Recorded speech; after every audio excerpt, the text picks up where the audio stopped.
Mining company द्वारा JCB व Poclain machine की मदद से खनन करने की आशंका जाहिर होने पर बाजपुर के खनन कारोबारी और ट्रांसपोर्टरों ने जिलाधिकारी को संबोधित ज्ञापन एसडीएम राकेश चंद तिवारी को सौंपा। इस दौरान लोगों ने खनन पट्टे पर मशीनों द्वारा खनन प्रतिबंध करने के आदेश जारी करने की मांग की है। बता दें कि बाजपुर के एसडीएम कार्यालय में ग्राम हाथीकुंडा, रामजीवनपुर, लक्ष्मीपुर, मडैया बख्शी, रतनपुरा, सरकड़ा और मेहतावन के खनन कारोबारी और ट्रांसपोर्टर एकत्र हुए, जहां लोगों ने जिलाधिकारी को संबोधित ज्ञापन एसडीएम राकेश चंद तिवारी को सौंपा। इस दौरान लोगों ने कहा कि माइनिंग कंपनी द्वारा बबलू गेट कोसी नदी में माइनिंग के लिए पट्टा स्वीकृत कराया है, जिसमें जेसीबी व पोकलैंड मशीन की मदद से खनन करने की मंशा माइनिंग कंपनी द्वारा जाहिर की गई है। उन्होंने कहा कि खनन पट्टे से 100 मीटर की दूरी पर कोसी बांध स्थित है। ऐसे में मशीनों से खनन होने से वर्षा काल में बाढ़ की स्थिति बन सकती है। साथ ही उन्होंने कहा कि मशीनों से खनन होने से पानी का जल स्तर भी काफी नीचे चला जाएगा, जिससे आसपास में रहने वाले लोगों को जल संकट से जूझना पड़ सकता है। वहीं लोगों ने यह भी कहा कि सरकार द्वारा जल स्तर को सही करने के लिए किसानों को बेमौसमी धान ना लगाने के लिए कहा जाता है, लेकिन मशीनों से खनन होने से पानी का जल स्तर तो काफी नीचे चला जाएगा। इस दौरान लोगों ने जिलाधिकारी से मशीनों से खनन कराने की जगह मजदूरों से खनन कराए जाने की मांग की है। उन्होंने कहा कि मजदूरों से खनन होने से लोगों को रोजगार भी मिलेगा। वहीं लोगों ने चेतावनी देते हुए कहा कि यदि अधिकारियों द्वारा मशीनों से खनन कार्य कराने के लिए अनुमति दी गई तो लोगों को आंदोलन करने को मजबूर होना पड़ेगा।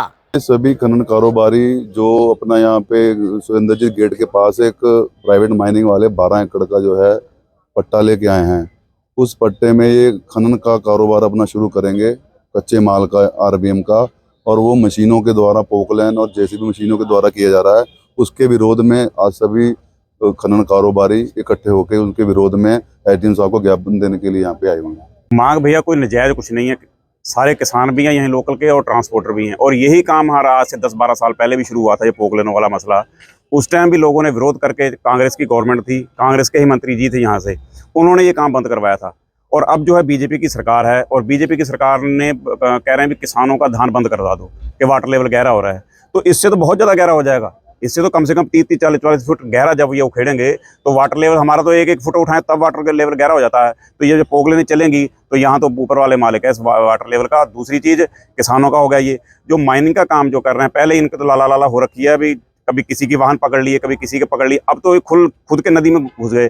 और जब नदी में जाएंगे तो फिर भाई एक लोकल लोग जितने भी हैं, मडैया बख्शी है, ऊंचा गाँव है, रतनपुरा है, रामजीवनपुर है, पट्टी, सारी सारे गाँव हैं, तो इनका तो फिर काम जो है खत्म समझो इस चीज़ के लिए, क्योंकि वो खुद ट्रांसपोर्ट भी उनकी अपनी होगी और अपनी जेसीपी हो गई, पोकलैंड हो गई, जब सारा कुछ इनका अपना हो गया तो लोकल लोग कहाँ चले जाएंगे? फिर वो मर जाएं, फंदा लेके मर जाएं, क्या करें? वो जिन्होंने लिमिटें उठा रखी हैं, कर्जे पे उनके वाहन हैं, उनकी किस्तें देनी है सबने, तो वो फिर क्या करेंगे? वो लोग फिर यही होगा, धरने देंगे, लाला लाला करेंगे और बिना भुखमरी पे आ जाएंगे ये इलाका सारा। तो इसलिए हमारा हाथ जोड़ के विनती है एसडीएम साहब से भी, ज्ञापन देने आज हम आए हैं कि इसको गंभीरता से लिया जाए, ताकि ये जो पोकलैंड जो जैसे पहले बंद हुई थी, इनको मतलब सरकारों को कुछ नहीं दिखता अलावा नदी के, लेबर से काम करवाया जाए और लेबर से काम करवाएं ताकि लोगों के पल्ले कुछ 4 दाने पड़ जाएं। और यही हमारा मेन रोजगार, हमारा यही है।